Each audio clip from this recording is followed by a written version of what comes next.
उपस्थित सर्व शेतकरी बांधवांना आणि मी कोणताही राजकीय प्रचार करायला आलेलो नाही, कारण तुम्ही सगळेजण आता कंटाळलात. दरवेळेला निवडणुका आले का आम्ही सगळे राजकीय नेते येतो आणि तुमच्या कोपऱ्याला गुळ लावून जातो. तुम्ही सुद्धा एवढे भोळे भाबडे की स्वप्न दाखवलं की त्याला बळी पडतात आणि आपलं आयुष्य कोणाला तरी देऊन टाकतात. मराठवाड्यावरती आणि एकूणच महाराष्ट्रावरती या गेल्या वर्षभरात आपत्ती मागून आपत्ती कोसळते. पाऊस थांबायचं नावच घेत नाही. म्हणजे असं वाटायला लागलं की हा पाऊस आता थांबणारच नाही, त्याला पाण्यातली मातच पडत नाही. कधी तेवढा मोठा संकट या मराठवाड्याने अनुभवलं. मला नाही वाटत एवढी आपत्ती यापूर्वी जे अनेक ज्येष्ठ शेतकरी आहेत त्यांनी सांगितलं की त्यांच्या आयुष्यात तरी पाहिला नव्हता. मी त्याही वेळेला आलो होतो. साधारणतः पहिला जो मोठा पाऊस झाला त्याच्या तिसऱ्या का चौथ्या दिवशी मी मराठवाड्यात आलो होतो. माझ्या दौऱ्याची टिंगल केली गेली, ठीक आहे. आणि मी तुमच्याशीच बोललो, शेतकऱ्यांशीच बोललो. आणि शेतकऱ्याची जी मागणी होती ती आज परत तुमच्यासमोर बोलते, ती योग्य आहे का अयोग्य मला सांगायचं. एक तर हेक्टरी 50,000 रुपये हे शेतकऱ्याला मिळाले पाहिजे. ती शेतकऱ्यांची मागणी आहे जी मी लावून धरली होती. बरोबर आहे का चूक आहे? बरोबर. ओके. आणि जे थकीत कर्ज आहे कर्ज फेडणार कसं तुम्ही आता? पण हातातलं सगळं पीक तर गेलंच. खरीप गेला तर रब्बी सुद्धा कसा घेणार, कारण जमीनच खरडून गेली ती. मग आपलं दयावान सरकार त्यांचा अभ्यास चालू आहे. मी मुख्यमंत्री होतो, मी माझं काय मोठेपण नाही सांगायला आलो, मी माझं कर्तव्य केलं होतं.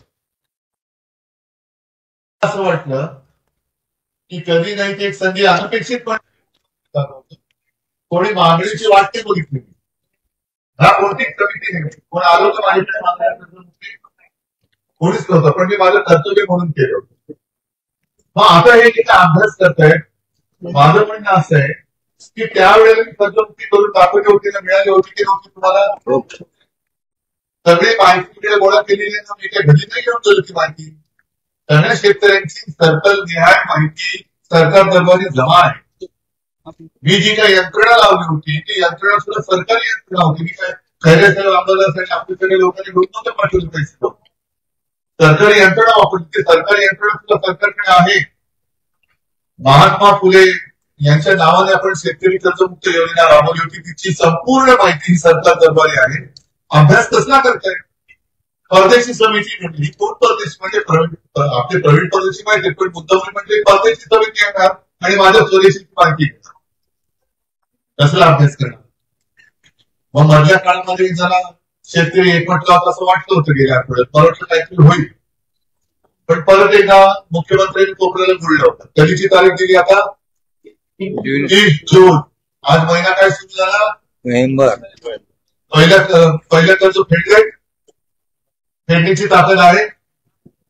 जमीन खरडून गेले, त्याच्यावर माती मिळाली. बरं, मला एक खरोखर सांगा, मी याच्यात परत सांगतो, राजकारण करायला आलो नाही. जे काही पॅकेज जे अर्धवट म्हणजे नाईच्या पॅकेज थट्टा आहे. कारण आता येताना 2-3 दिवस बातम्या येतात, पीक विम्याचे पैसे किती लोकांना मिळाले हात भरून सांगा. मला जे काही अज्ञान आहे ती कधी लपवत नाही, माहिती घेतो.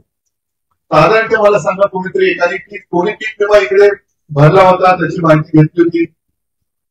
भरला. मग आता तुम्ही त्याने भरले तरी सांगा, तुम्हाला तुमच्या नुकसानीपायी किती पीक विम्याची रक्कम मिळायला पाहिजे होती? हे मिळायला किती पाहिजे होती? अरे नाही, पण मला रक्कम सांगा, मी तुमचं बोलतो. पण साधारणतः रक्कम किती?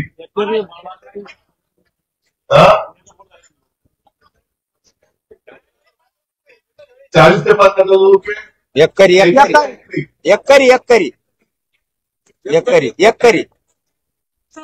बरोबर. 50,000 रुपये कापसाला, सोयाबीनला, मोसंबीला 80,000 रुपये. अरे पण तुम्ही बघा, मी काय बोलतो नाही कसे तुम्ही खोटं बोलताय. का बोललो? काय पीक विम्याचे पैसे मिळायला लागले. अरे रुपये नाही मिळाला, रुपये नाही मिळाला, 2 रुपये, 1 रुपया भी मिळाला नाही. 2 रुपये 2 पालघर जिल्ह्यामध्ये ठाणे जिल्ह्यामध्ये 2 रुपये 30 पैसे मिळाले ना तुम्हाला? भेटते विदर्भात म्हणजे शेतकऱ्याची फटका करते. शिकरलोणी सध्या मुख्यमंत्र्यांनी सांगितलं की आता जर का मी कर्जमाफी केली बोलून द्या.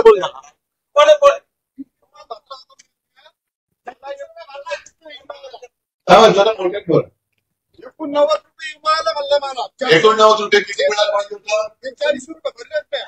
4200 पोचून द्या. भाई जेवढे तुम्ही भरले आता ज्याने 2 रुपये हे 6 रुपये आले बँकेचं स्टेटमेंट आहे. आणि मुख्यमंत्र्यांनी अजब शोध लावलाय. आणि मी कर्जमुक्ती केली होती, मी हा विषय नाही बघितला, पण मुख्यमंत्री म्हणतात आता जर का कर्जमाफी केली तर बँकांचा फायदा होईल. आता मला हे कोणीतरी गणित सांगायचं, बँकांचा फायदा होऊ न देता कर्जमाफी कशी करतात? आणि आता जर का कर्जमाफी किंवा कर्ज नाही मिळलं तर पुढचं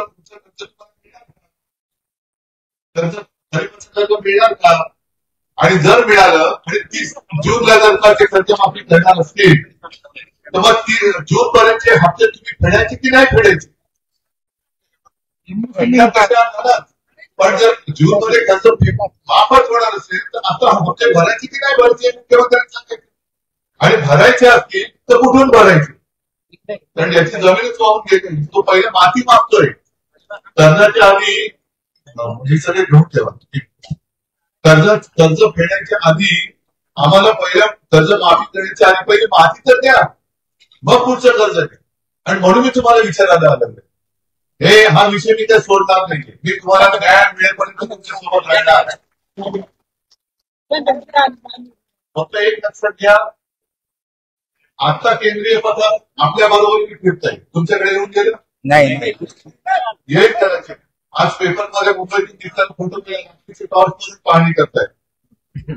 आता केंद्राचं पथक आले, मग हे केंद्राचं पथक जाणार, त्याच्यानंतर अहवाल देणार. आणि जिल्हा परिषदेला निवडणूक होती तेव्हा आपले दयावान पंतप्रधान हे परत तुमच्या कोकणाला गोळ लावणार, मोठं पॅकेज काहीतरी जाहीर करतील. पण आत्ताचं जे केलंय, दिवाळीच्या आत आम्ही पैसे देऊ बोलले होते ना. दिवाळी होऊन गेली, आता ती काय दुसरं तुळशीचं लग्न होतं तेच होऊन गेलं. हा पैसे मिळणार तरी भाई नुसतं पंचायत काढताय, मुहूर्त मागून मुहूर्त काढताय, पण मदतीच्या नावाने ठणठणा. म्हणून मी तुम्हाला सांगायला लागलो की आम्ही तुमच्यासाठी आहोत. पण जेव्हा आम्ही एखादं आंदोलन तुमच्यासाठी रस्त्यावरती उठू तेव्हा तुमची सोबत ही लागणार आहे. एक 8-15 दिवसापूर्वी छत्रपती संभाजीनगरमध्ये मोर्चा काढला होता. आता एक ठराविक मुदत, मी तर म्हणेन आम्हाला जूनची मुदत मान्य नाही, आत्ताच्या आत्ता कर्जमुक्ती करा. ओके आणि ते केलं नाही तर तुमच्या निवडणुका तुम्ही लावताय. आता निवडणूक काढून घेण्यासाठी म्हणून मी अर्जुनचा वायदा केलेला आहे. कारण नगरपालिका परिषद यांच्या त्याने आचारसंहिता लावली, म्हणजे तिकडे काय बोलायचंच नाहीये. आणि मग तिकडे जिंकल्याचा आविर्भाव केला, कारण मतचोरी हा तुझा विषय पोहोचला की तुमच्यापर्यंत. म्हणजे याचं खोटं बोलायचं.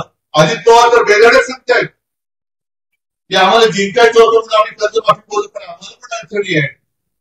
आणि तुम्ही जर हातपाय हलवा ना, कोणाला सांगताय तुम्ही? अन्नदात्याला सांगताय. जो हातपाय हलवून सुद्धा आता आपत्ती अशी आली की तो हलवणारा हात त्याला कपाळावर मारून द्यावा लागतोय, त्याला तुम्ही सांगताय हातपाय हलव, मग तुम्ही काय हलवताय? सरकार हलवतायचं असं तुम्ही असं म्हणजे अजित पवार तुम्ही सरकार हलवताय एवढंच माझं म्हणतो. पण आज तो शेतकरी हाताशपणे बसलेला आहे. आज तुमचं कर्तव्य आहे की आणल्या शेतकऱ्याला आत्ता जर का या संकटाच्या काहीतून बाहेर काढलं नाही तर तो पुन्हा उभा कधी राहणार नाही. आणि म्हणून मी परत एकदा तुम्हाला वचन द्यायला आलेलं आहे की हे पॅकेज आता त्यांनी जाहीर केले ते तर आपल्याला मान्य नाहीच आहे, अजिबात नाही. पण निदान ते जाहीर केले ते तरी द्या ना. मध्ये ते जे काय बोलले होते की खरेदी केलेल्या जमिनीला 3 का 3.5 लाख रुपये मनरेगात देणार, 3.5 लाख रुपये. आणि मी त्यांना सांगितलं की ठीक आहे आम्ही बाकीच्या मागण्या तुमच्या बाजूला ठेवतो, पण त्या 3.5 लाखातले 1 लाख रुपये तरी दिवाळीच्या आतमध्ये शेतकऱ्याच्या खात्यात टाका. बाकीचं पुढचं बघू आपण. पण तेही नाही, हेही नाही. मनरेगा म्हणजे तुम्ही मेहनत करा, त्या मेहनतीचे रोजगार हप्ते नाही, त्याचे पैसे तुम्हाला देणार. हे असं थोतांड खोटं बोलणारं, मतचोरी करणारं. मतचोरी म्हणजे खोट्या थापा मारून पण मतांची चोरी आणि याद्यांमध्ये घोळ करून सुद्धा मतांची चोरी. या सरकार विरुद्ध आता आपल्याला एकवट व्हावंच लागेल. म्हणून मी सगळ्यांना नेहमी सांगतो की तुम्ही शेतकरी म्हणून एकवटत नाही तोपर्यंत तुम्हाला कोणी न्याय देणार नाही. शेतकरी म्हणून एकवट व्हा. शेतकऱ्याची ताकद, अरे तुम्ही त्या मातीचा कोण फोडता तर शेतकरी या सरकारला पाजर नाही फोडू शकत. या सरकारला पाजर नाही फोडू शकत. शेतकऱ्याची ताकद काय असेल ती दाखवून द्या पाहिजे आणि ती दाखवण्यासाठी आम्ही तुमच्या सोबत आहोत. तुम्ही काळजी करू नका. बाकी कोणी येऊ न येऊ, मी आज मतदान आलो. मी तुमच्याच लढ्यासाठी तुमची साथ मागायला लागलो. लढा तुमचाच आहे. लढला न्याय मिळून द्या. आणि हे जे का आता विम्याचे पैसे वगैरे ते आता जसं त्याला 6 रुपये मिळाले, 3 रुपये, हे सगळं एकत्र करून आपल्या इथल्या कार्यकर्त्यांना द्या. दत्तांची काय ओळख करून द्यायची गरज आहे नाही. आता त्यावेळेला लढलो बाहेर मतदार आणले आणि होते का तुम्ही असंच बसला. 20,000 मतदान, हे मतचोरी बोलतो की हीच हे धडकपणाने सांगताय कोणत्या वगैरे करणार. 20,000 मतदान घेऊन आलो आणि आम्ही जिंकलो. अरे लाज वाटली पाहिजे, लाज वाटली पाहिजे. तर आता बसल्या तर बसताय, दे ना माझ्या शेतकऱ्याला काहीतरी दे. पण काळजी करू नका. ठीक आहे, सरकार येतं, सरकार जातं, पण तुम्ही आणि आम्ही जागच्या जागी राहतो. आम्ही तुमच्या सोबत आहोत आणि तुम्हाला न्याय मिळवून दिल्याशिवाय राहणार नाही. फक्त ह्या सगळ्या गोष्टी ज्या तुम्हाला अनुभवाला येतील. ते आता डॉक्टर गोंडे बोलले ना, प्रशासनाच्या सगळ्या गलथान कारभारामुळे महापूर येऊन गेला. म्हणजे एक तर आसमानी, खाल्लं सुलतानी, आणि यांना आपली खुर्च्या काय सोडत नाही. म्हणजे आज मी मराठवाड्यात फिरतोय, मुख्यमंत्री कुठे आहेत? बिहार. तसे बा आहे ना बिहारमध्ये, आणि तिकडे बिहारमध्ये सांगतायत की माननीय पंतप्रधानांचं सगळ्या राज्यांवरती प्रेम आहे, महाराष्ट्रावरती पण प्रेम आहे, पण सगळ्यात जास्त प्रेम पंतप्रधानांचं हे बिहारवरती आहे. हे आपल्या महाराष्ट्राचे मुख्यमंत्री सांगतायत तिकडे. अशा पक्षाच्या हातात आपण आपला महाराष्ट्र दिला आहे, याची जरा एक जाणीव ठेवा. त्यांच्याकडनं न्यायाची अपेक्षा करू नका. आपल्याला स्वतःला, म्हणजे तुम्हाला सगळ्यांना हे सरकार ताब्यात घ्यावं लागेल. ते घेण्यासाठी शेतकरी म्हणून एकवटा आणि ती जी काही ताकद आहे तिची वज्रमूठ जर लवकरात लवकर सरकारने हे आपलं जे मागणं आहे कर्जमुक्ती ही पाहिजे, आता जोरात बोला, कर्जमुक्ती झालीच पाहिजे. 50,000 रुपये हेक्टरी मिळालेच पाहिजे. ते मिळत नाही तोपर्यंत सरकारला दार उघडं करायचं नाही, सरकारला दाराच्या बाहेर ठेवायचं. मंजूर? पण ठीक आहे, आम्ही तुमच्या सोबत. जेव्हा मी तुम्हाला आंदोलनासाठी हाक मारेन त्यावेळेला मात्र प्रचंड संख्येने तिकडे तुम्हाला यावं लागेल आणि मग तुम्हाला मी न्याय मिळून दिले. ठीक आहे, सगळ्यांना धन्यवाद देतो. जय हिंद, जय महाराष्ट्र.